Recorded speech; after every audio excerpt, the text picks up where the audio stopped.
Good Sunday evening, high school sports fans. Joe Gillaway with the Lingelstown Gazette Sports live from the Orchard Street studio. And this is our high school football week 2 recap show.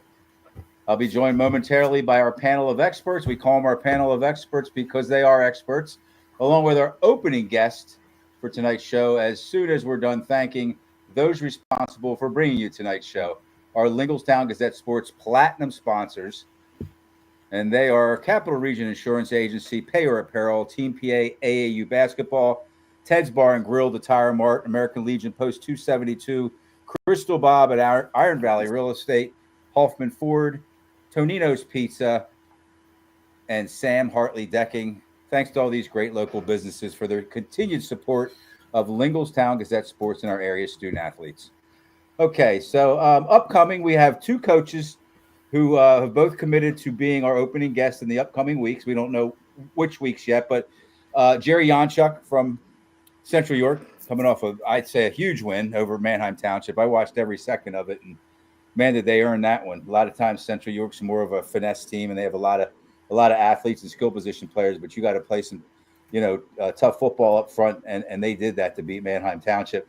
And then we have Coach John Denniston as well, who confirmed that he'd like to join us. And John's just one of those guys that does it right. He's a great leader of young men. And I also want to take a moment to thank Penn Live, because I use some of their photos now and then, or actually more than now and then. They're great photos. These guys are, paid staff photographers, and I don't believe in pirating or hijacking material. So I know these guys personally, but I still think I need to thank them for allowing us to use some of their photos. So our panel, of experts that are joining us tonight will be Travis Waters. You see him here, lower right. Eric Thomas, lower left. Terry Clark Jr. is going to jump on in a moment, I'm pretty sure. And Dave Berman is out swimming in the ocean tonight, I think, or doing something down in Avalon. So let's bring in our opening guest, Redland first-year head coach, Jaimie Thomas. Coach, thanks for joining us. Thank you for having me. This is exciting for us. We're glad to have you. And, we started talking about this as soon as you got that first W. You know, 2 games, the first game of the year against Cedar Cliff. As soon as I found out about that win, I'm like, that's got to be our opening guest, because that was a big win for the program. And what coach doesn't want to get a W in his first game ever, right? As a head coach. So Exactly right. there's Terry. So let's get started here. I just want briefly. You don't have to go back to peewees or midgets, but talk briefly about your. We know your history, your background in football, but talk a little bit. Let's just say starting in high school. Where'd you play high school? We know you went on to college and even after that. So you want to talk to the people about that? Sure. So started here, Harrisburg area, Bishop McDevitt grad. Played there for 3 years. Notably there, blocked for LaShawn McCoy. My last 2 years there. Um, Got a scholarship to the University of Maryland. Played there under Ralph Friedgen for 4 years. And then was drafted 7th round to the Indianapolis Colts. Played there for 3 years. Had an injury that kind of put football on the shelf, and I've been coaching for this is season 14 now. Okay. What led you to Redland? This is your first year as a head coach, right? Correct. At the high school level. What led you to Correct. Redland? I had interviewed or put out resumes for a couple of jobs that had opened in the fall. Um, and Redland happened to be one of those. I did have, a little bit of Redland family reach out to me, just kind of alerted me to the job and kind of hoping I would be interested that way. But I was eager for a first time chance to get an opportunity to put my stamp on a group, and so I kind of put it in wherever I could, and that Redland door opened. Yeah, I think we usually land in the right places for the right reasons, whether we know it or not. Why? It just God kind of navigates us to where He feels we belong, and we just make the best of it. All right, so I'm going to talk about some recent history, and then I'll turn things over. Now, I'm not trying to be negative here. I just want the people to know what you inherited, and this is no reflection on anybody that came behind you. Okay, it just is what it is. 19 and 58 over the past 9 seasons, no winning records over that period of time. But this is your first 2-0 start. The program's first 2-0 start in 9 years. Last 3-0 record, and we're not trying to get ahead of things. You got to start with a really good practice on Monday, I'm sure. Last 3-0 record was 11 seasons ago. First win over rival Cedar Cliff in 13 years since 2012 in week 1. Just winning games and getting out of the gate 2-0 is probably the biggest thing for you and your guys, I would think. But talk a little bit about that Cedar Cliff win. It was obviously that was a huge one, for the program, for the culture, for the kids. They needed to see themselves get over that hump. And obviously we put in a lot of work throughout the off season. And I kept telling them over and over, you got to earn it. You got to earn Friday night. You got to earn that moment, and it started in the off season, 6 a.m. workouts twice a week before school. Just changing it from top to bottom. And that was just a result of that. And it was a fun environment, family, a lot of family, friends. Stands were packed, concession stands sold out at halftime. You know what I mean? Just a great environment all around for Redland, and I'm glad we were able to come out with a win in that one. Yeah, well, we all congratulate you. That's a wonderful W. And again, that's the start of a 2-0, early 2-0 record here. So I think I'm going to turn things over. Why don't we start in the lower right down with Eric Thomas? You two worked together for all 6 of those games, Eric? Is that the way that worked out? We did. Yes, we did. And what a pair that had to be. I think the world of Eric. I say it all the time, Coach, as a play-by-play and analyst guy. I guess he was play-by-play that night. That's what he usually is, but he does as well as anybody I know at that. I worked with him a couple times, and he made the whole ride a whole lot smoother for me. I can tell you that. So, Eric, do you have any questions for Coach Thomas? Yeah, I just I want to know when you're going to hang it up and get back in the booth with me. As soon as the season's over. But in all honesty, though, I think that it says a lot about Jaimie's his makeup, that he wants to inherit a program that needed a different direction. And I think that part of that is from the culture in which he comes from. I mean, think about where this man played high school football at Bishop McDevitt, where there's a standard, and a lot of teams have lived up to it over especially the last 30 years, with Jeff being there and 4 before him. And, you don't play for the Indianapolis Colts and play for Peyton Manning and not be held at a high level or, held accountable. And I think that is something that Redland program can benefit from. I know Frank A had a lot of success there, and they were in their heyday back then, Mike Cox and all those guys back in the day. But, Jaimie, I got to say, it's not even really a question, but I commend you for taking the job. And I think, if anything, and anybody knows your history and just looks back at it, I think that they just need to commend you for, you want to hold these guys accountable because you yourself are accountable. You always have been. You've always been good with the media. You've always been good with your coaches, your teammates. And that program needs that kind of direction. So I think they got the right guy, and I hope you stay there, honestly, for 25 years if you want. So I hope you get something bigger somewhere along the way, of course. But, if you can stay there for 25 years and mold those guys, they would have completely hit the jackpot. Yeah, definitely not a low-hanging fruit kind of job for sure. Go ahead, Coach. No, I appreciate that, man. It's been a long time coming a little bit, but I was telling someone else that I interviewed with, this is what I was planning for, So every stop that I've been at, every internship that I've had, I've taken a nugget from here, a nugget from there, how they did this, how they did that, and finally got to kind of mix it together for myself. And I did. I came into a humble group where honestly there was a culture of losing. It was almost a complacency. They did things a certain way, and it's not a shot at anyone. It's just kind of what it turned into. But the first day I got here, I talked to the guys, and I'm super competitive. I don't like losing at anything, on dates, like nothing.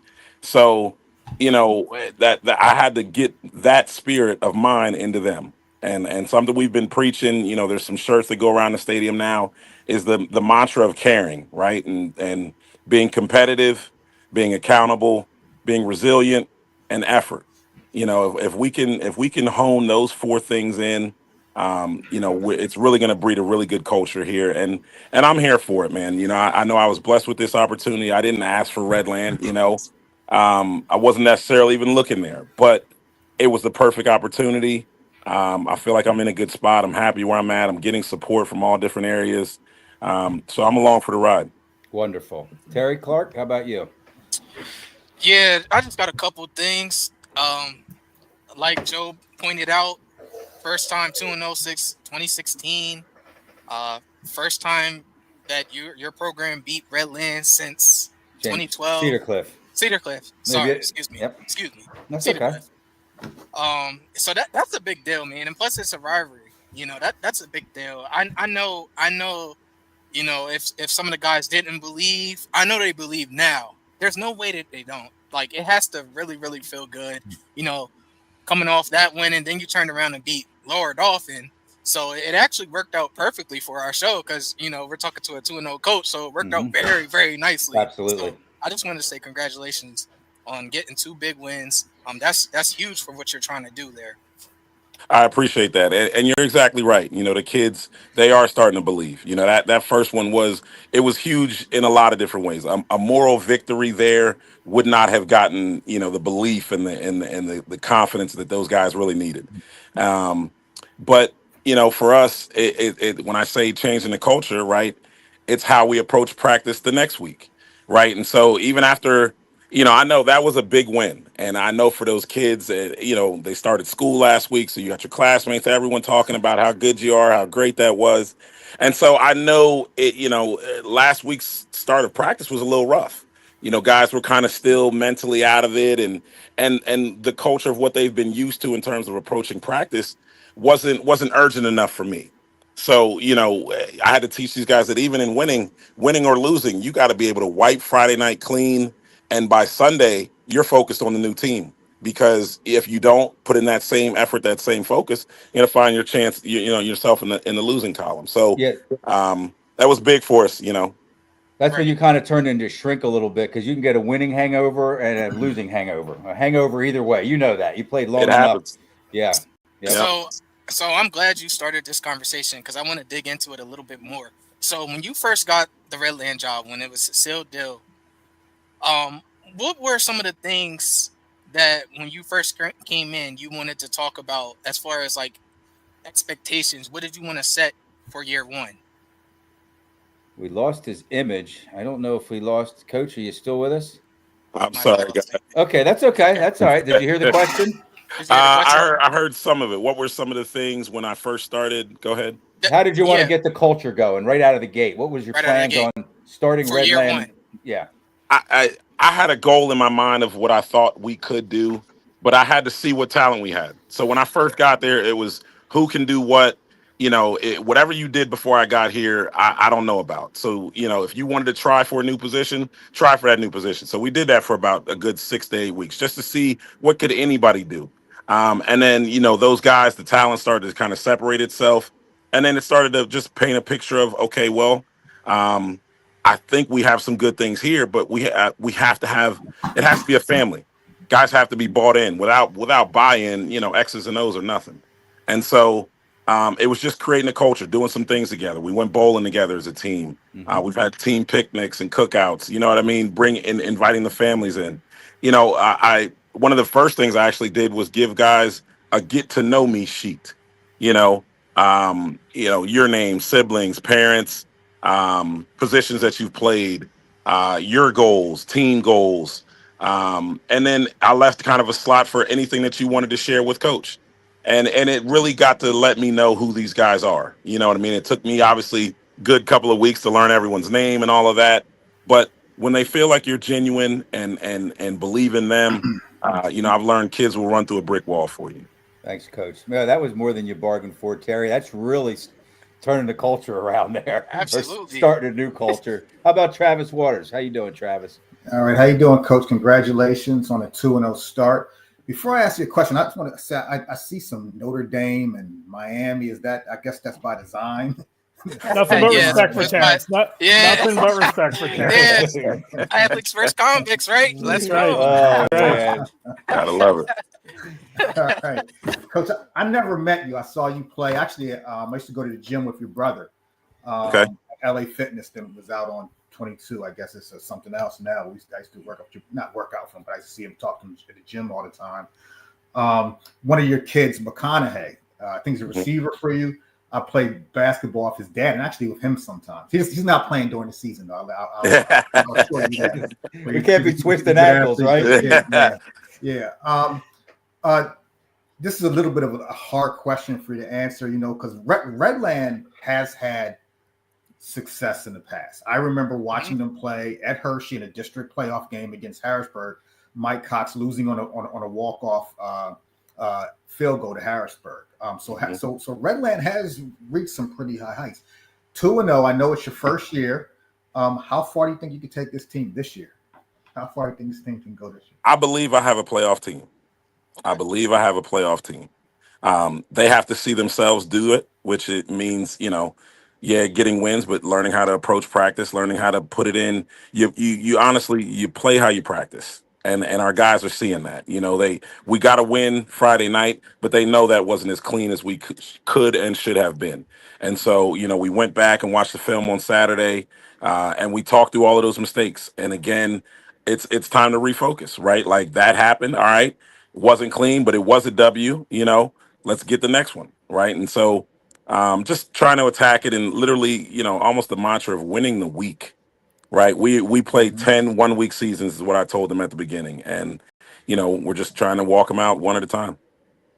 Okay. I think you kind of have a backloaded schedule. I mean, and I understand the coach's mentality. It has to be that way, one practice at a time, until you get to the next game. But you got some very winnable games coming up: Gettysburg, Waynesboro, Northern York, and all games are losable too. Okay, I know that. But then the rubber meets the road: Mechanicsburg, Hershey, and Shippensburg. And I'm just saying this for the people, the viewers, that's what's going on for the next 6 weeks. What do you know about Gettysburg? So just started watching a little bit of tape on those guys. Look like they run a 4-2-5 defense. It's funny, we were at the same team camp in July, but we didn't compete against each other for obvious reasons. But the well-coached team obviously put up some points last week on Waynesboro. Did some different things there. They have some athletes. Any good team is going to have athletes, and so have to scheme and do what you can to shut those things down. Right. Okay. Anybody else? You don't have to go any specific order now, guys. Yeah. Real quick. So, can you talk a little bit about your team in particular? As far as like the personnel, are you an older team? A little bit of young guys mixed in? We have a nice little mix, actually, man. Led by some of our seniors, obviously quarterback Quinlan Shear, Jake Owens on the line, Devin Driscoll on the line, Owen Schultz on the line. Those are all seniors. Running backs, but I do have some freshmen that are contributing, nicely. Tyson Kirchner starting running back. That's Michael Cox's nephew. He's the one that also kicked the winning field goal. Play some linebacker, play some running back, did some kicking. Anthony Plever is another one, 9th grader, that's contributing some at receiver and at on defense as well. And then there's a mix of 10th and 11th. Not so many 11th, but majority of my base, honestly, is probably in that 9th to 10th grade range, along with obviously some senior leadership. So it's going to be something to, the Redlands going to be something to hear about here in the next few years. That'll keep you around for a few years. Exactly. Yeah, that's what I was hoping to hear. Nice. Eric, Travis, either of you have anything else? Jaimie, I one of the things that you and I talked about this last year during the state finals, to some of these kids that are on your team, your sticking point, if they ask about experience, you play with Peyton Manning, you play with Pat McAfee. Like, these guys are people who the younger generation, maybe more so McAfee than Manning at this point, but they know Arch Manning, they know the Manning family, the name and all that. The guy that you played under, though, is the one that sticks with me. And I want you to talk a little bit about playing for the Fridge when you were at Maryland, because he is one of a kind. And you guys don't know this, but back in the day when Ralph Friedgen got the job at Maryland, the head coaching job at Maryland, his weekly radio show was the radio show I worked for in Harrisburg. We had him on because we had a connection to him, and he was a million times better than any coach we dealt with, and just always ready for us, invited us down to Bird Stadium all the time. We covered games down there. We had access to the team, whatever. But just talk a little bit about playing for Coach Friedgen, and maybe tell the audience a little bit about him, because he's, I know he hasn't coached since 2010, at least the head coach at Maryland, but his impact in the game, the college game, is something that I don't think enough people appreciate what he's done for the game. No, exactly right, man. Ralph Friedgen's a great guy, great mentor, great coach. He's been a coach mentor for me the last 6 or 7 years that I've kind of started getting in coordinating and doing different things like that. So being able to have goodness and I don't even know what to say, an arsenal that guy is. He's an offensive lineman, but he played quarterback. Dad was a coach, so we got to see it from that angle. When in college, it took a while to understand it because it was, he's from the old school and they did things they only know how to work hard, and so we worked. Practices were hard, games were easy, and it was a mentality. As you got to get older, you started to understand it, and then the relationship changed. So it's funny that even though you said it, he's been out of coaching since I think he last did a stint at Rutgers somewhere in the teens. But his finger, I know he still talks to Coach Loxley. He still gets calls from O'Brien, people that he's had on his staff for years. So his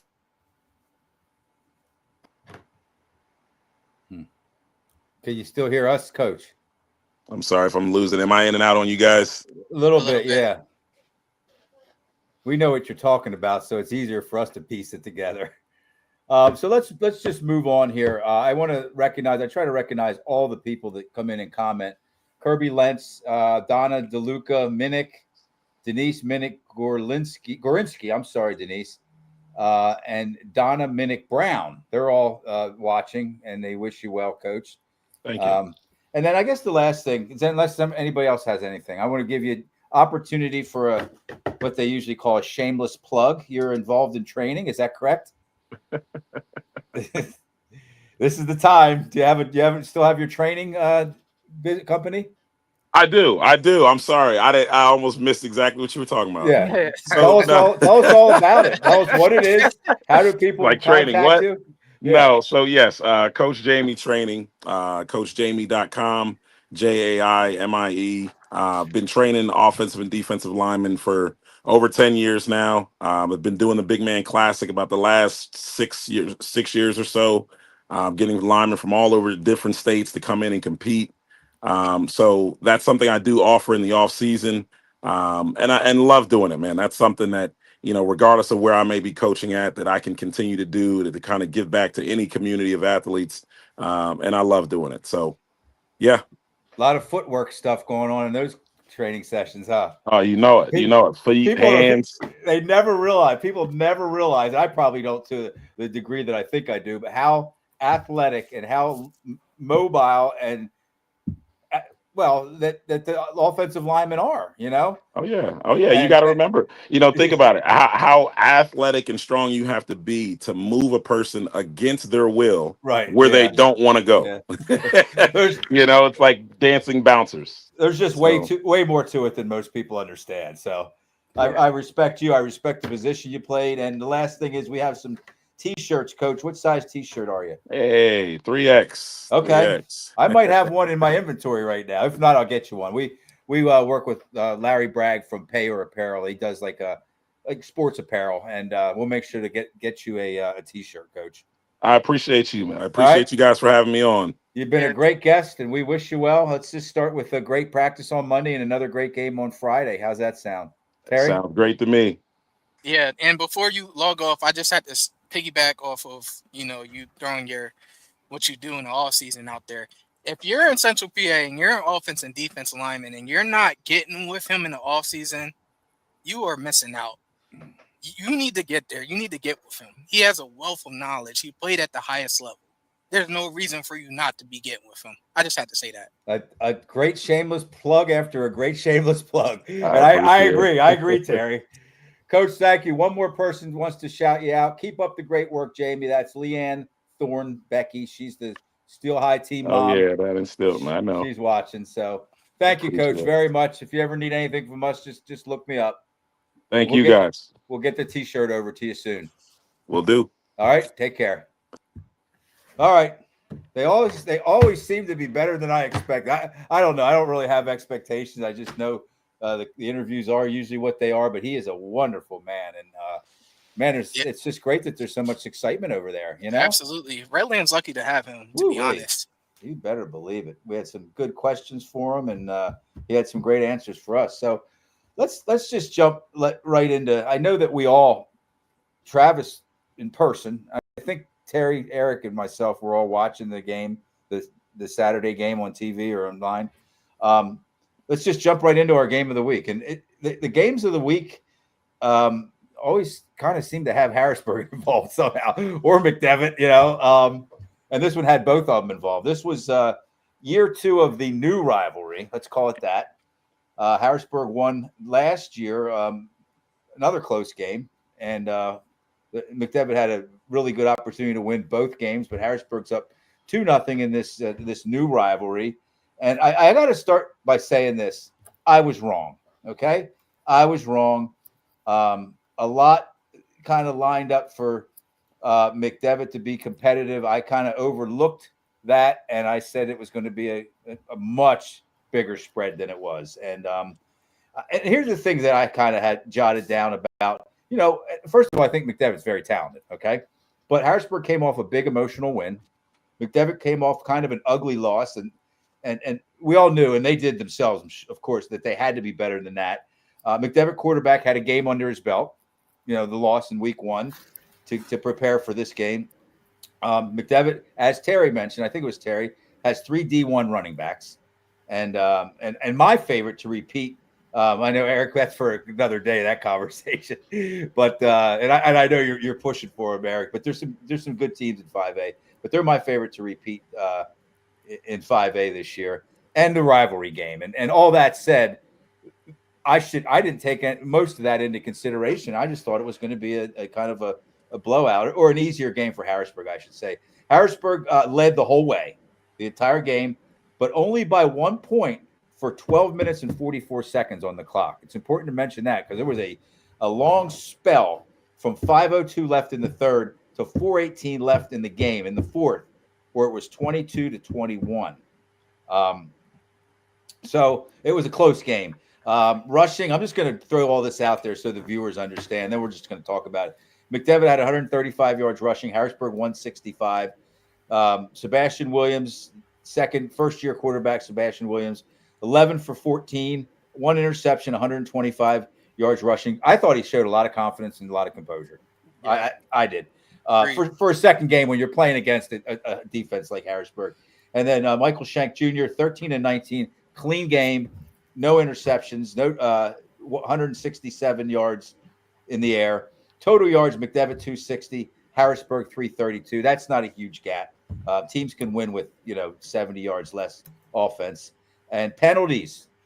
McDevitt 11 for 91, Harrisburg 7 for 49. Kind of felt like McDevitt. I can't remember the exact penalties. A couple of them they really cost them when they needed those yardage that they were sent back on. So, side notes: Mickens went down with an injury.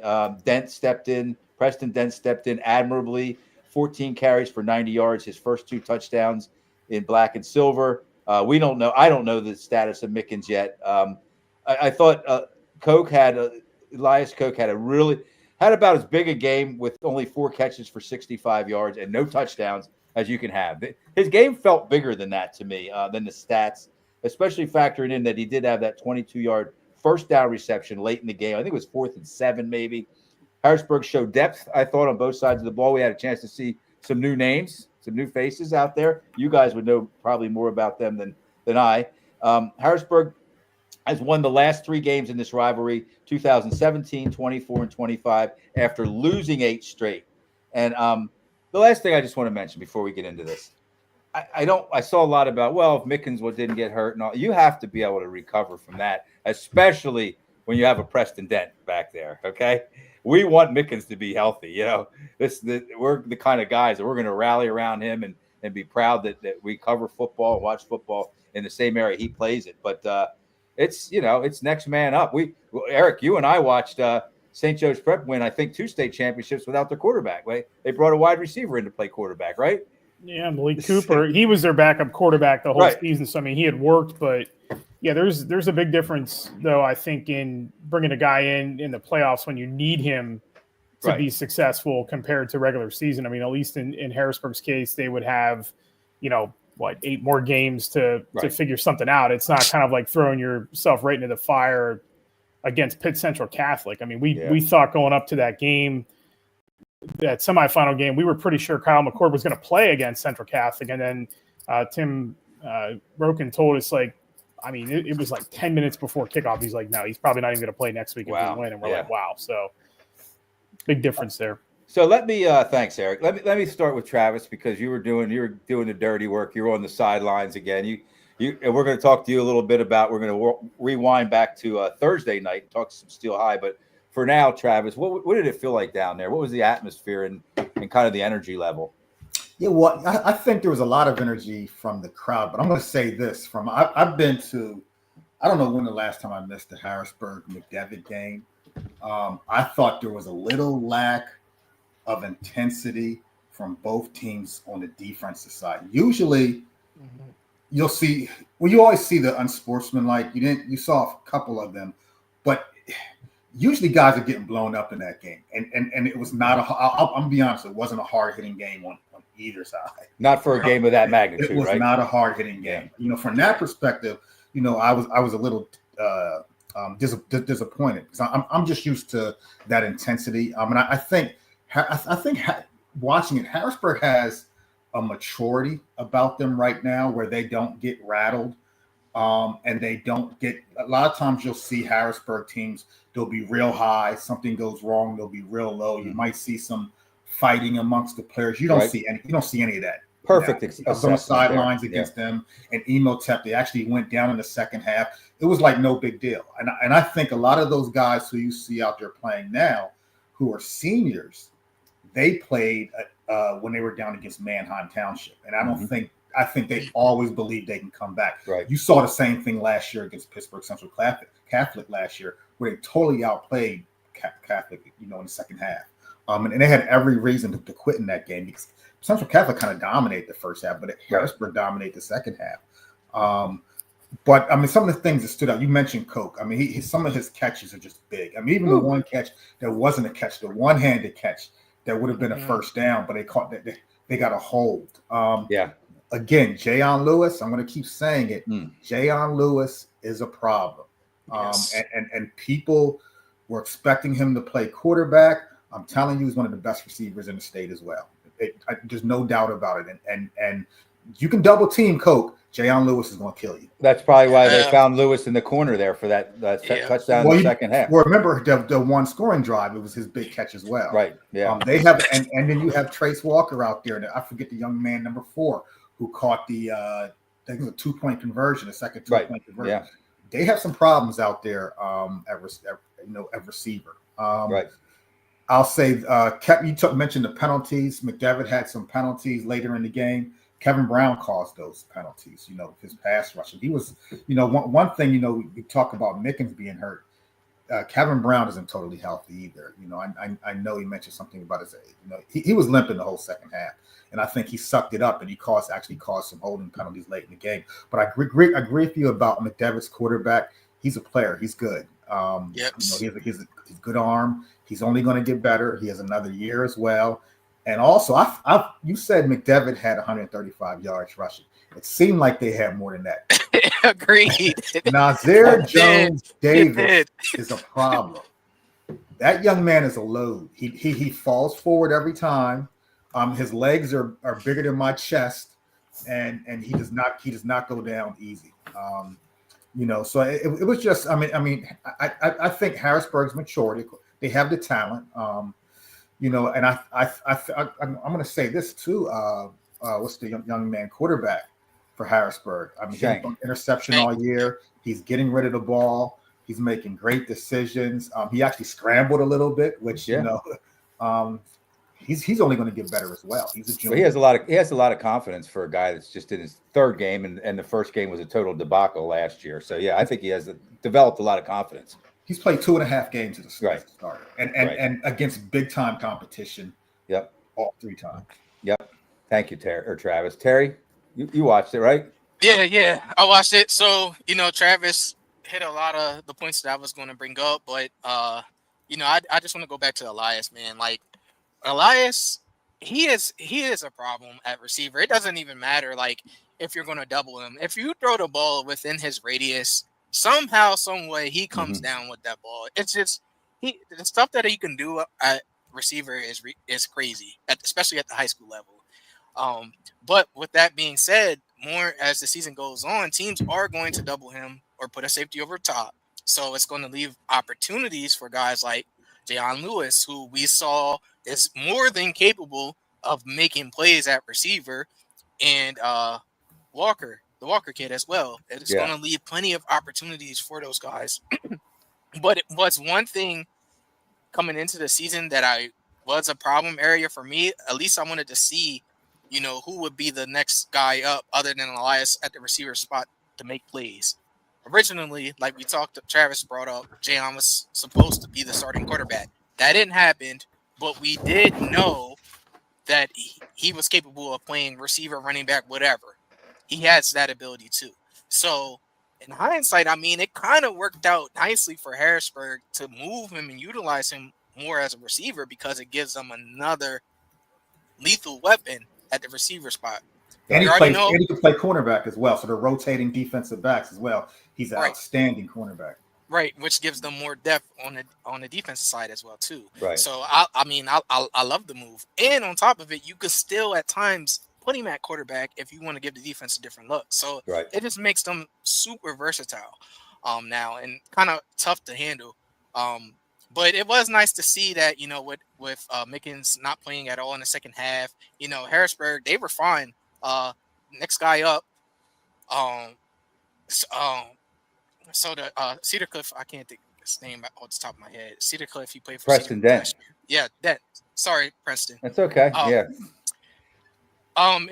We know that he is more than capable. We've seen what he did for Cedar Cliff last year. So him stepping into the role, like he said after the game, he was ready for it. He was. He certainly was. He just was. When Mickens went down, he was like, this is my opportunity to kind of like finish the game off, and he did that.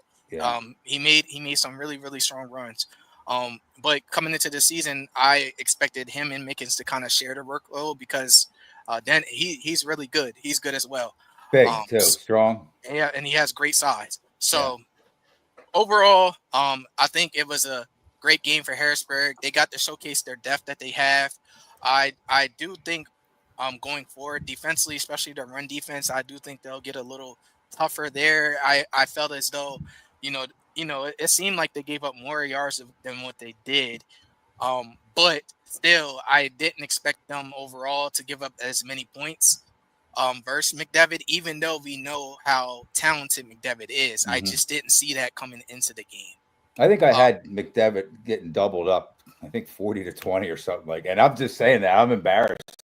I was so wrong. But, I thought, well, McDevitt did get the 3 touchdowns that I was giving him credit for. But the defense stopped Harrisburg from really, making it a total. Well, the track meet in the first half. But the second half, each team had a touchdown.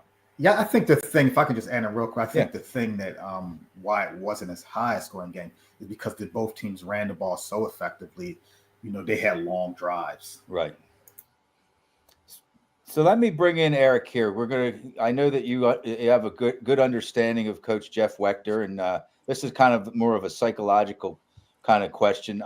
I thought personally that, of course, one team won and the other team lost. Okay, one team's 2-0, the other one's 0-2. I think McDevitt can walk away from that game feeling at least a little bit better, if not a lot better than they did after the week 1 loss. 100%. They just went toe to toe with the top. I'm going to still think top 4 or 5, 6A team. I think so because without question. Yeah, without question. So and they went toe to toe with them. They could have won the game. You think that? And I saw Jeff Wechter's quote, and what he said is exactly what I felt. Basically that it's a marathon. It's not a sprint. We learned a little bit about ourselves today. We learned what we need to clean up and work on moving forward. But you think they feel a little bit better about themselves this Monday morning this Monday afternoon than they did last Monday afternoon? I think they feel 10 times better about themselves. I think they would want that game last weekend against whatever it was, Toronto or wherever that team was from. I think they would want that back in a nanosecond and ask them to come back down and play that again, because if they meet 10 times, they probably split them if you get the McDevitt that you got on Saturday, if not even like a slight lean to McDevitt. But I think they walk away with that feeling pretty good. And, they're not going to see another 6A team like that all season. I mean, State College is good, but State College isn't going to be the level of Harrisburg. I think they're going to stand in Harrisburg's way a little bit, but as far as the division goes, but I don't think that's Harrisburg got its toughest game in the division out of the way now. And that's a big sticking point going forward, because they are not going to see anybody as good as McDevitt the rest of the way, and vice versa. So you're not going to get the best McDevitt team probably till midseason. And regardless of how good, Altoona is, or Central Dauphin, or Chambersburg, I think that Chambersburg team is going to be really good in a couple of years, but they're not ready for prime time now. They're going to, they test themselves against 6A schools the rest of the way, bigger rosters. And I understand that they have more talent across the board than anybody else they're going to play, except maybe State College, but they're fine. I mean, I walked away from that thinking that, if you're going to lose a game, it stinks that you lose to your top rival. But at the same time, if you would have told them a week ago, you're going to play like that against a better team the next week and you're going to lose, they probably would still take it. Yeah, that's kind of the way, precisely how I feel about it. And I brought you in because I know that Coach Wechter. And the other thing, Coach Wechter has had so much experience in big games, big seasons, that he knows how to bring a team along.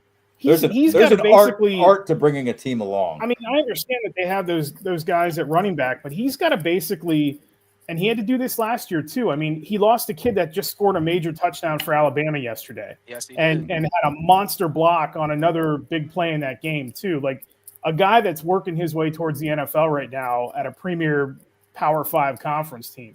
He had to rebuild his wide receivers last year. Now he had the quarterback last year, and I don't know that he necessarily has the reverse of that this year. I think Sebastian Williams is going to be really good when all is said and done, but like they were talking yesterday on the broadcast, Phil Shaner and Coach Chapman, about Jeff basically took the offense that he ran when Stone Saunders was a freshman and he installed that for Sebastian Williams. Well, that's a pretty good blueprint, because last time I checked, Stone got to a state final when he was a freshman and was 7 points away from winning that game, and then went to how many more? 3 more or 2 more in his career.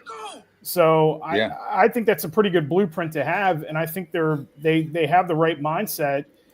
They just need a couple of pieces to sort of evolve as the season goes on. I think they really need to find that type of passing game again. There's going to have to be a game that Sebastian Williams is going to have to win for them. And, he can do it with his legs more so than what Stone Saunders could too. So that's going to be another thing to watch down the line. Yeah. But they have a running game that is going to be, damn near impossible to stop for anybody. And that includes Pine Richland, who is going to be the team they're going to face in the state semis. I don't care what anybody says. Yeah. But that's going to be rough for Pine Richland to stop. And as far as we know, right now anyway, I haven't heard otherwise, but as far as we know, Khalil Taylor will not play in the playoffs for Pine Richland. So if he's out, that's a big loss for them on the both sides of the ball, because he's as lockdown corner as it gets, and he's one of their top targets at wide receiver. So they got that working in their favor if they meet Pine Richland somewhere down the line again. All right, Eric, you made a great point about their running game, because I'm going to tell you what, if you don't get Jones Davis, if you don't get penetration on him, he's gaining 3 yards. He's done. Yeah, you're done. 3 yards. There are teams that just have no clue how to stop them. There's going to be those teams. And Harrisburg. One of us made the point yesterday in our chat during the game about Harrisburg over pursuing a little bit defensively early in that game. They were also getting caught in the turnstile in some of those runs too. I mean, they could not get their arms wrapped up on him, and as soon as he was getting by him, they were turning to try to recover. And he was 5 or 6 yards down the field. I mean, that kid will pound you if you're not careful. And then you got Barnes, who, I'm not going to try to. If that guy lowers his shoulder, I'm not going after him. It's nice size, man. What lineman at any other school in that conference besides Harrisburg is going to have the manpower to stop that dude if he lowers his shoulders? Right. So there was some talent on the field. There was definitely some talent. Yeah, again, a lot of talent. Big W, big win for Harrisburg, of course. But I don't know if fortuitous is the word, but McDevitt will learn from that game, and they probably know already that they're darn close, and it's only week 2. So up next, Harrisburg is at State College. That's kind of not a real easy place to play at, a little bit of a drive, and then McDevitt hosts Chambersburg. So that's what's happening. I'm sure we're going to be talking about these teams again. So I just thought it was like a team win for Harrisburg. Again, I don't mean to sound like that, but it really was. And again, Elias Koch had about as good a game as you can have for 4 catches, and I think either, what was it, 56 or 65 yards, one of the two. And but that big first down catch. I mean, Elias Koch is just being Elias Koch, the Elias Koch that we all are familiar with, and we all know. Makes timely plays. He just makes timely plays. Yeah, that's exactly right. So okay, well, thanks for that, and we're going to back up a couple days, and we're going to go to. We always like to have a chance to talk about Steel High. They're probably going to have a lot of blowout wins, and we don't really talk about blowout wins too much around here. But Thursday night, where were they? Were they at Susquehanna Township? Roscoe Warner Field. That's a home game for Steel High. Yes, the game was at Susquehanna.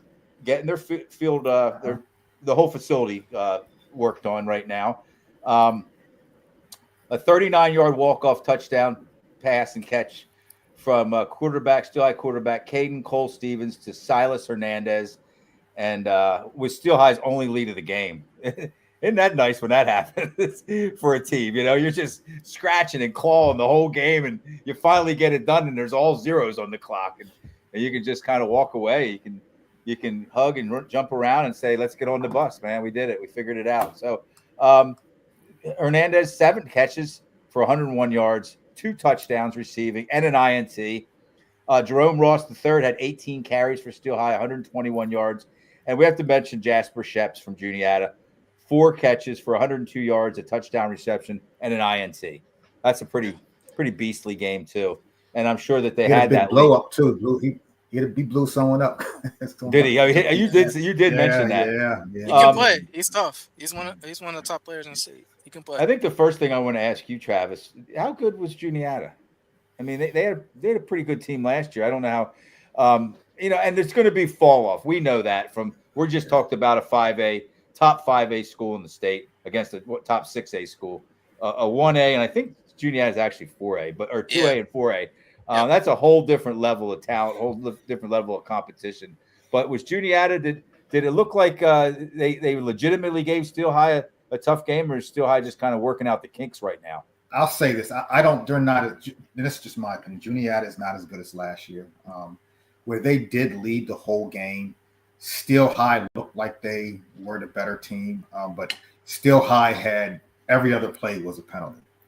And it was, I think someone said they had 20 penalties. I thought they had 30. I literally thought they had, it was 20 some. Yeah. Yeah. It was, and I think honestly, like when even someone, they gave up 2 long passes Steel High. And honestly, it looked like the kids weren't familiar with playing safety. Like it was like routine plays that would have been knocked down if someone was kind of, right, maybe had played safety for a while. But Steel High looked like the better team, but it was their penalties that really held them back. Yeah. I mean, they started the game. It's 1st and 10 turns into 1st and 15. 1st and 15 turns into 2nd and 25 because of holding call. It was that bad. So, I mean, without the penalties, I think Steel High probably wins by, a couple touchdowns. I mean, right. Juniata really struggles throwing the ball. It wasn't even looking to throw the ball at all. They have the guy to catch it, but they don't really probably have the guy to throw it. Yeah. So let's just say that Steel High's got to grow up a little bit. They lost 2 of their best football players of all time, the Irby brothers, and then some other guys too. So they got to make some adjustments here, and you can't look around and find another Andrew or Alex Irby or some of the other guys they lost. That guy, they're gone. So but they do throw the ball much better than they did last year. Last year they didn't even try to throw the ball. 3rd and 10, they're running the ball, but they can actually throw the ball a little bit this year, and they still have guys that can run the ball. Right. Anybody else want to chime in? Here's my question, and this is, you're going to have to forgive the Yinzer ignorance in me, even though I'm not a Yinzer. Meaning Western PA. Yeah. What's the deal with their home field now? Are they playing all their home games at Susquehanna Township, or is it rotating? No, so they'll be at Central Dauphin. They'll be at Landis, Susquehanna Township. So the problem with the field is The field, I'm gonna say, was put in maybe '06, and the reason why it lasted as long as it did because they were only playing football on it. It's not like they have field hockey and soccer and all these other sports, but the impact test came back, and the field's too old as far as didn't pass the impact test. So by law, So they have to basically play road games all year long then. Yes. Yeah. I mean, you're going in a different locker room, different stadium, Yeah. different capacity, different size every single week. Well, I mean, at the level that they play, if you're telling me that that's not going to help them, when they get into the playoffs and have to go to different fields if they don't host anything. I mean, I don't know what they would do if they have to host a game because they don't have a home field. But as far as like getting on the road and stuff, they're playing road games for 10 weeks. There won't be a team better prepared to hit, take a bus trip up somewhere to Scranton or Pottsville or wherever, Shamokin or whatever for the playoffs then. My understanding is that Leanne Thorny Becky said, I think Hernandez had 2 INTs. So I do like to get that stuff straight. And she also said that they're playing their home games at Roscoe Warner, Landis, and West Shore Stadium.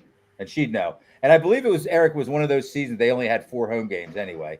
But you made a great point. That's 10 road games. I mean, you made a great point. That's a great point. That's a glass half full type of. Those kids are out of their comfort zone for 10 straight weeks, and that's part of the issue with going to playoff games when you're, dragging a team from, say, Philly like up to Altoona or something. I mean, you're taking them out of their comfort zone the whole trip and trying to get them acclimated with everything and where the locker rooms are and what's different and the field surface and all that. And these guys are going to go through that all season long. That's an advantage, if you ask me, especially at their level of football. It might not matter at 6A where you have more talent, but at their level, that's a big deal to me. Right, I agree. All right, so let's congratulations to Steel High. That's one of their more challenging games of the year. We know that because they're not going to have a lot of them, I don't think, during the regular season. So let's talk about some of the better or more impactful games. When I say impactful, I mean we're going to talk about a couple of these teams that have a chance. They're kind of they will be on the bubble when it comes to the playoffs. We know that they're always on the bubble. Some of these teams. Shippensburg moves to 1-1. They beat Hershey, who moves back down to 1-1, 22-19. Cam Sweeney, another huge game, 19 carries for 185 yards, 65 yards passing. I think Sweeney shares the quarterback job. Yes, he right? does. Yeah, because they move him around a lot. Yeah, he's had some passing yards, both of the first, and it doesn't seem like he has as many passing yards as he would if he was the primary quarterback. Right. Either game. One of the best athletes in the state. Absolutely, absolutely, and really mature too, and just he's a full package. East Penn, big win over Trinity, overtime win, 16-9, and it was one of those games or one of those overtimes. East Penn scored first. They scored and then had to hold, and they did. Won in the first overtime. Elliott Braun, 18 carries, 122 yards for East Pennsboro. I'm hearing that name for the first time, admittedly. I'm sure that Coach John Deniston's going to talk about him when he comes in here in a week or two. And he had an interception as well. So we mentioned at the top of the show, or maybe we mentioned before the show that's become a little bit of a rivalry. I've watched them play some good games. York William Penn, I'm going to mention this game. They beat Hempfield 22-16. Hempfield was winning, I think, most of the game. I was following it. York William Penn moves to 1-1. And this may have 6A kind of bottom of the pack playoff implications because I think York William Penn and Hempfield are, especially since they expanded the field, they're probably going to both finish somewhere near where they're going to be okay to get into the playoffs. One, if not both. Central York, what a win for them, man. Yeah. 36-28. Bad call. And you guys don't hear me. We talk all the time, guys, or text. You don't hear me complain about officials, okay? I'm going to tell you that there was a really nice screenplay. I don't remember. I should have written it down. The receiver or the offensive player's name, but he took it to the house, okay?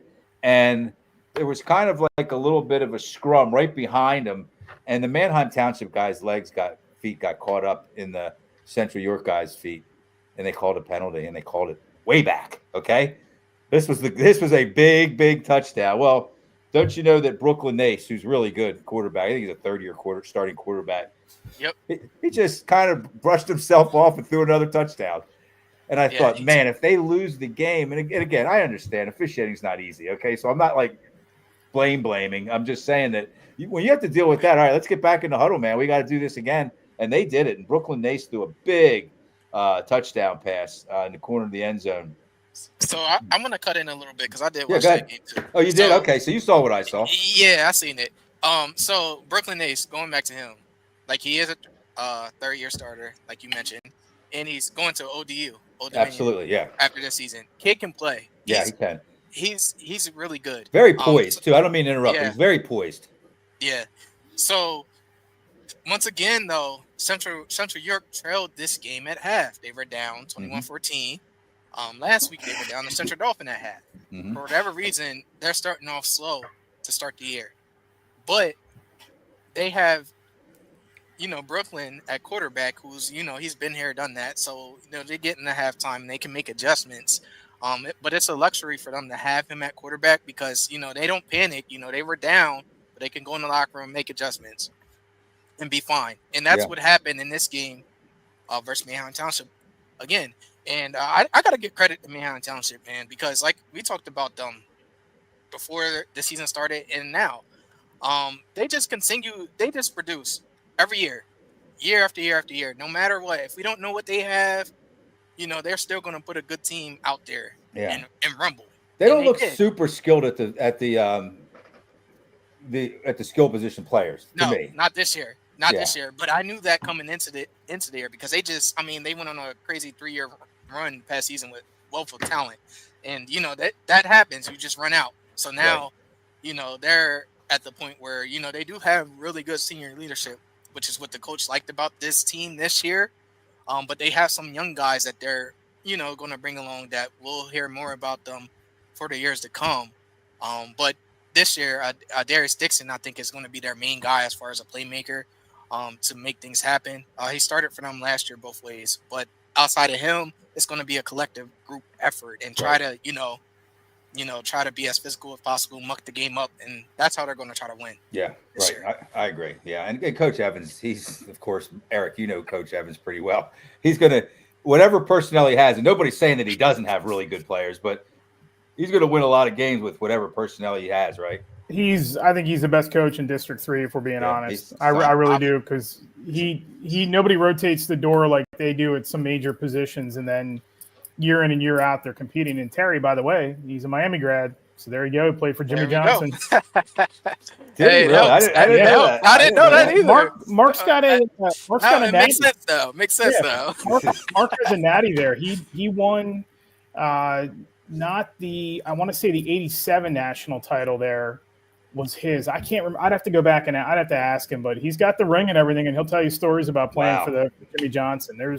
He and I have shared many a story over the year. There can't be better stories than that. College football stories. Man. I mean, Miami in the heyday. Mark's the whole reason why they came up with the convict and Catholic versus convict. All right. So the last game, again, this is just because it may have playoff implications. Dallas Town 25, Penn Manor 7, and they're kind of two programs that kind of linger around, with respect, I'm saying this, the bottom of the packs in 6A. So, some of these teams are going to be in, some of these teams aren't. And a Dallas Town Penn Manor game, even though it was week 2, that's a big game for those teams, just like a York William Penn and a Hempfield. So I'm going to kind of rip through. You guys want to slow me down, you can, or interrupt me. I'm not going to go through all these. But let's see. Chambersburg, a bad loss for I'm just going to say I've been nervous for 2 days because I'm a Central Dauphin and Central Dauphin East guy. I have friends at both schools. I went to CD. They both had, I thought, abysmal losses. East was up 21-0. They lost 26-21 to Chambersburg. Central Dauphin, they were, again, Central Dauphin, they have a running back playing quarterback, guys. And he's a good, I think he's Lebo. Good athlete, good football player, but bad loss to Cedar Cliff. And I'm going to say it for like the 10th time this show. When I say these things, I don't mean anything by it, but they should be able to compete with Cedar Cliff a little better than that. It was closer than the score, but it's a home game, and I just don't think things are too well right now at CD. To me, they look. Here's the one play that I saw. Okay, and this is a play that made it turn the whole game. The Cedar Cliff player, I think he was between the 50 and the 30 somewhere, and he ran the ball of Central Dolphins end of the field. He ran the ball, he fumbled it, okay, and CD didn't play the whole way through the whistle. I think either him or his teammate picked the ball up. CD was just kind of standing around with their hands on their hips, and the guy ran in for a touchdown. And to me, you're unprepared, you're undisciplined. You got to play to the whistle, It was just a bad play. And I'm going to stop there because, I respect the hell out of what Coach Glenn McNamee has done for all these years. He's a great guy. He loves his guys. Okay, I have to say all these things too, but it was a bad loss. CD and East both had bad losses. I will say this about the CD. Coming off of last week, how they played Central York, you would just think that they would have beat Cedar Cliff. That would have been another bad prediction for me. But it didn't happen. And then the more I thought about it with the Cedar Cliff, because Cedar Cliff lost to Redland, heck of a bounce back for Cedar Cliff. Right. I remember that Cedar Cliff does have Landon Howe. Landon Howe, you're going to hear his name a little bit more this year. Landon Howe, he's a good two-way player for Cedar Cliff. Plays running back and linebacker for them. In youth league, Landon Howe and Prince and Dents played on the same Cedar Cliff youth league team. Those two players were dominant down there.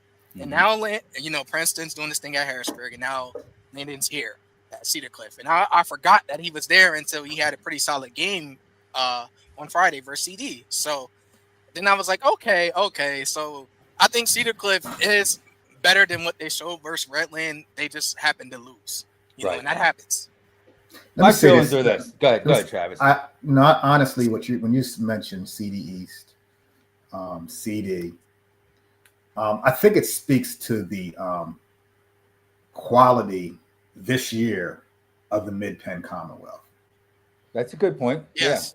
Yeah. The Mid-Penn Commonwealth. They're not horrendous teams. Okay, I don't think anybody's saying that. Mid-Penn Commonwealth is not a good division this year. And honestly, I question how good District 3 is, quite honestly. I think it all hinges. We know there's three pretty darn good teams. I think Cumberland Valley is going to be okay. Yeah, we have the bottom six teams. Okay, I'll just kind of add the bottom six teams are all playing for fifth place. Yeah, they were all playing for fifth place last year. They're all going to be playing for fifth place next year. I think you got McDevitt, Harrisburg, State College, and Cumberland Valley now. Coach Oswald has them back on the map, at least to some degree. They're going to be your top four teams, and the other six are going to be trying to be the fifth best team. Of course, you really think Cumberland Valley can beat State College or McDevitt? No. But I'm saying they're better than the six below them. That's what I'm saying. Hey, but they beat Harrisburg and Harrisburg last year. They did. And that's and they still don't believe it, but that's another story. They went toe to toe with Manheim Township in week one. They lost. But I mean, that's what I mean. I don't know. I'm not sold on the Manheim Township. I think Cumberland Valley is a little closer to the top three than they are to the bottom six. Oh yeah. I would agree with that, but I mean, they got to play the game, so we'll see. Right. We'll see. Okay, let me I'm not going to talk about. I'm not even going to give you scores of any blowouts. Middletown, they won again. They beat Milton Hershey. Let's go. Pitt Central Catholic 34, Pine Richland 20. Pitt Central Catholic, they've conceded 13 total points in 4 second half quarters so far, and that was in the first game. So they didn't give up any points to Pine Richland in Friday's game. Was it Friday? Yeah, I believe it was. Wyomissing had a nice win over Haverford School, an Interact school. Their only lead was, I think, I was following it. Their only lead was the winning lead there. Waverly over Troy. Looks like Troy stepped up and scheduled a tough team. Waverly, New York, who's been 42-6 over the past 4 seasons. So that's a good program. And then Lampeter Strasburg lost to Warwick. And this isn't your father's Warwick team. You know what I mean? They're not what they once were. You'd be a little – I think Lampeter Strasburg is depleted. I think they lost a lot from last year. So I'm glad you brought that up because when I posted my rankings, the Lampeter Strasburg guys were getting on me because I didn't include them in the vote. Right. And it was kind of I meant to, but I didn't. But on top of it, I seen that they were in a shootout versus Solenko, who will be much improved this year. No disrespect to them. They will be. They'll be one of the top teams in their division in the LL League. They will. But I knew St. Peter Strasburg lost a ton from last year's team. I knew that. Mhm. So it's only natural for them to take a step back. Like, Right. It's just only natural. Yeah. So, Especially with a school like that, you only have who you have. You know what I mean? The guys that are going out for the team, you're not bringing guys in and all that stuff. So it's hard to just stay good continuously, constantly. but they do have a great program now. Yeah. So shout out to them. Okay, so and then around the state, we're going to just breeze through this, and then we're going to talk about our players of the week. A big loss by St. Joe's Prep. And believe me, I don't know. I'm not a homer for them. I still think they'll be okay. They got lambasted by DeMatha. I think it was 45-17. Who said, was that you, Travis? Somebody said that DeMatha just got crazy speed and athleticism. Yeah, I watched the game on YouTube. After I watched it this morning, actually, all these games are popping up. I watched East St. Louis and Bergen Catholic, which was a heck of a game as well. East St. Louis gave that one game away. Well, you're prepared for this, aren't you? Yeah, but what I saw, so very few teams in the state outside of maybe like a LaSalle over last year and this year can match up with St. Joe's Prep up front. Right. But there are teams who can match up with them athletically. Actually, probably teams that might even have more athleticism. Harrisburg, maybe. Mm-hmm. Skill position players. DeMatha could match up with them up front and just overwhelm them from an athletic standpoint. They had so much trouble protecting their quarterback. I mean, DeMatha looked like a college. I mean, sometimes we think St. Joe's Prep looks like a college team. DeMatha really looked like a college team. They just they just totally overwhelmed. And they made. Here's the thing, especially in the first half, DeMatha made a lot of mistakes. And any team that makes mistakes like that against St. Joe's Prep is asking to get blown out. Right. But they made a lot of mistakes, and so it could have been worse. And I hate to say it, they trashed St. Joe's Prep. It was men against boys. Wow. Yeah. Okay, so shout out to Aliquippa, Coach Warfield. They got out of the gate, big win over Bell Vernon. I don't know how good Bell Vernon is, but Aliquippa beat them 42-7. And then I'm just kind of cherry picking here. Eric, you mentioned about you thought that was a pretty darn good win for number 3 in 5A Peters Township over McKeesport. They beat them 35-0. Yeah, I couldn't believe that score. No, come on spell though from McKeesport in that game. Okay. All right. Okay. I knew it had to be something weird with that. Yeah. Okay. Yeah. Okay. Clareton 79-0. They did that all year last year, and then they lost, and it wasn't even. Was it? I think it might have been the quarterfinal. Did they make it? Final. Yeah, they lost to Fort Cherry in the final. Oh, was that in the chat? Oh, that's right. Okay, I was way off. I was 2 weeks off. So my apologies. I don't think we have any Clareton fans here tonight, but so that's about it. I mean, there's a lot more. I mean, this show could be all night long. We're trying not to do that. Let's I want to say one thing real quick. Everybody can say whatever you want to say. The elephant in the room here. I mean, St. Joe's Prep has who do they have? They have somebody big coming up next week too. I haven't looked at their schedule, but they have a 3-week stretch in October where they get LaSalle, Roman, and Bonner all back. Yes, they do. I just looked at that this morning. Do we need to talk about them maybe being a 3 or 4 loss team? And are they still fine, or are they going to rip through this? I think they're losing to LaSalle somewhere. I don't. What a great question that is. If it'll be the regular season and then get them again in the playoffs, but that's not. If this team is struggling, and I understand the level of competition, but if Bonner and Roman are 2 of the best teams in their respective class in the state of Pennsylvania, as they were last year and as they should be again this year, if we believe all the hype behind it. One won the championship in 4A. The other one was a runner-up in 5A. Right, and very easily could have won the 5A championship. Absolutely. But, yeah. I mean, do we need to realistically think here that this could be a flirting with 500 St. Joe's Prep team? I don't know, Eric. I don't see them. Honestly, I don't see them losing to Roman or Bonner. I don't either, but you got to ask the question at this point. No, it's a fair question. LaSalle, That's a I panel think of experts I question think- right there. I think LaSalle beats them in the regular season again. I really do. And then I'm they gonna say get that I right can now. see that. they get I can revenge see that. again. Yeah. I mean, if you guys saw Imhotep last week, I didn't watch the Harrisburg Imhotep game. Is there any threat to St. Joe's Prep with Imhotep in a D12 final? That I'm not. What? I have to see how Emotep progresses, but they have the guys up front that can match up with us.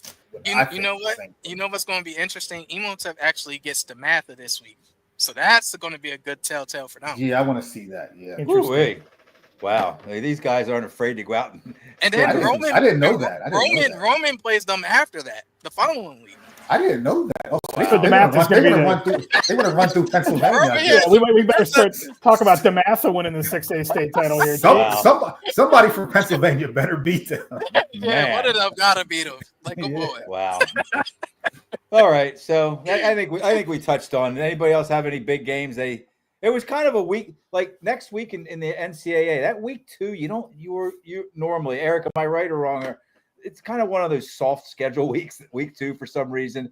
And I went through the whole state of Pennsylvania in high school, and there was a handful of pretty good games, really good matchups. Bigger games that maybe don't get the week 1 spotlight kind of stand out a little bit. I think that there's 3 things that I still think are fact right now. Number 1, Pitt Central Catholic, like last year, they're going to be fine. I mean, their defense in the second half against Pine Richland was just completely locked down. They held Obi Strader to 1 completion in the second half. Yeah. And I think he had under 80 yards passing in that game too. So, I mean, as he goes, more so does Pine Richland. But I think Pine Richland is still going to be fine too in 5A. And I also think that 1 and 2A in the state of Pennsylvania are what I thought they were going to be all year, and that's wide open. I don't think there's a clear-cut favorite in either class. Right. Yeah. Yep. I'm with you. All right, so let's move on to our players of the week. We texted, we talked about this stuff. That's the actual. I got the T-shirts finally. Larry Bragg from Payer Apparel. They are not Steel High T-shirts. He used my Linglestown Gazette sports colors. That's how they got to be blue and white, not obviously on a gray T-shirt. So let's start with I'm going to call him the runner-up, but he's a player of the week, and a lot of players played over this weekend, and that would be East Pennsboro's Elliot. It's Bruhn, Bruhn. Again, 18 carries and an interception in a 16-9, a big rivalry win, OT rivalry win over Trinity. And what helped him get this player of the week was that he performed on both sides of the ball. He made big plays on both sides of the ball, and we have had a chance to mix it up. Throw a little West Shore flavor into the mix, and so congratulations to Elliot. I don't know if he's listening or watching. I did try to get a hold of Coach Denniston to try to get him to watch without him knowing why, but I'm not sure if he's with us or not right now. And then I would say the number 1 player of the week would have to be Silas Hernandez. Again, walk-off 39-yard touchdown, the only lead for his team all game against Juniata. 7 receptions, 101 yards in the air, 2 touchdowns, and 2 interceptions. And you know what, guys? I got a report on him earlier from somebody that used to work in his building in Steel High. He said he's just a phenomenal young man, just a great, great kid. I encourage you guys and anybody watching right now, watch the interview with him. And I know that it's interview 101. It's not me, it's the team, it's the coach. Man, he just took all that praise that Eric Epler gave him, and he was very, very sincere. First of all, it was my players, my teammates, and Coach Irby, and I thought he really means that. He just had such a huge game, and he doesn't want to have any of that stuff. He's talking about getting the win and thanking his players and his coaches. So Silas Hernandez, congratulations, great win, and you will get a T-shirt that looks like your team's colors. So, and congratulations to Elliot Bruhn and Silas Hernandez. Thank you so much again to Coach Jaimie Thomas, great guest. Man, he got me, like, a lot of these coaches, they get me fired up, man. Like, get my juices flowing. I mean, I think his guys are very fortunate to have him leading them. Yeah, You know, he's just absolutely. he's just that kind of coach. And we'll thank once again Capital Region Insurance Agency, Payer Apparel, Team PA AAU Basketball, Ted's Bar and Grill, the Tire Mart, American Legion Post 272, Crystal Bob at Iron Valley Real Estate, Hoffman Ford, Sam Artley Decking, and Tonino's Pizza for their support. Anybody have anything for the cause? I'll say one Go thing ahead. on the way out the door, and Yes, sir. I got to make this point, and I'm going to make it very clear, and I'm going to say right off the bat, this doesn't represent anything Joe or my colleagues say here. Okay. Do not charge $1,000 for a radio station to come to your stadium and do a game, and you damn well know who you are when I'm talking about you. No, I'm you can. That's fine. This show's for stuff like that. That's ridiculous. You know? Ridiculous. Shout out to my boys Art Selby and Marty Bowman because they did a great job in the studio yesterday when they did the game from there. The front office of Lingelstown Gazette Sports does not have a problem with you saying that, Eric. Just so you know. Got to stand up for my broadcasters. That's all right. Absolutely absurd. So next week it's either going to be Jerry Yanchuk or John Denniston joining us. Both great guys. You have a little bit of experience with both, Eric. I know that. And and then guys, whoever you think we want to bring in, or you want, if there's anybody out there in the Whitfield area, Eric, you want to bring in, Yeah, we can make some calls. We got a bunch of weeks. We have a bunch of weeks left. I think we have 14 weeks left. It's actually a 16-week season total. So, all right, thanks, fellas. We really appreciate it. Great show, and I'll be texting with you guys soon. Terry, go Irish. Have a great evening. Kings. See ya.